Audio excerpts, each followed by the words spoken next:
আমার কোনো American passport নাই, বাংলাদেশ ছাড়া অন্য কোনো দেশের জাতীয়তা আমার নাই।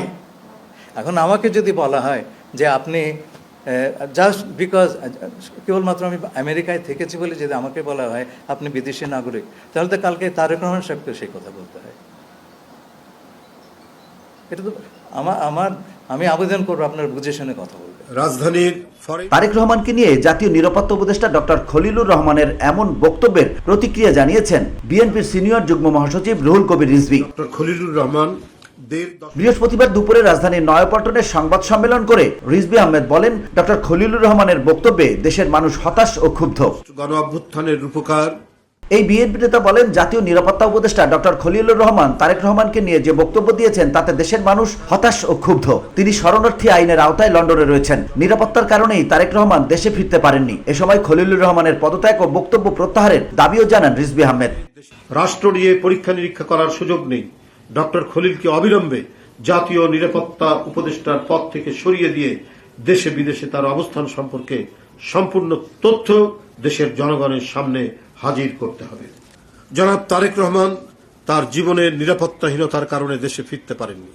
তিনি সেই 1951 সালের শরণার্থীদের যে তাদের জন্য যে আইন, সেই আইনের আয়তায় যতটুকু ইংল্যান্ডে থাকা যায়, যুক্তরাজ্যে থাকা যায়, সেই আইনের আওতায় আছে।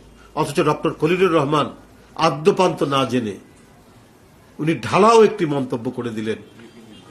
একটা ব্রিফিং এর মধ্যে তিনি ঢালাও মন্তব্য করে দিলেন। দেশের একটি বৃহত্তম রাজনৈতিক দলের প্রধান নেতা সম্পর্কে তিনি এ ধরনের মন্তব্য করলেন। এরা মনের মধ্যে বিষ আর মুখের মধ্যে মধু নিয়ে তারা ঘোরাফেরা করে। আমি ডক্টর খলিলের গতকালকের যে বক্তব্য, বাংলাদেশ জাতীয়তাবাদী দলের ভারপ্রাপ্ত চেয়ারম্যান জনাব তারেক রহমানকে জড়িয়ে আমি এর তীব্র নিন্দা এবং প্রতিবাদ জানাচ্ছি এবং বক্তব্য প্রত্যাহার করার জন্য আহ্বান জানাচ্ছি। এবং আমি অন্তর্বর্তীকালীন সরকারের প্রধানকে জানাতে চাই, এই ধরনের বিতর্কিত ব্যক্তিদের উপদেষ্টা পরিষদে রাখলে পরে সরকারের জন্য সুনাম বয়ে আনবে না। অবিলম্বে তার পদত্যাগ দাবি করছি। ধন্যবাদ সবাইকে। গত কয়েকদিন টানা আন্দোলনের পর বৃহস্পতিবার বিএনপি নেতা ইশাক হোসেনকে মেয়র হিসেবে শপথ পাঠে বাধা নেই বলে যে রায় দিয়েছে হাইকোর্ট, তাতে সন্তুষ্টির কথা জানান তিনি।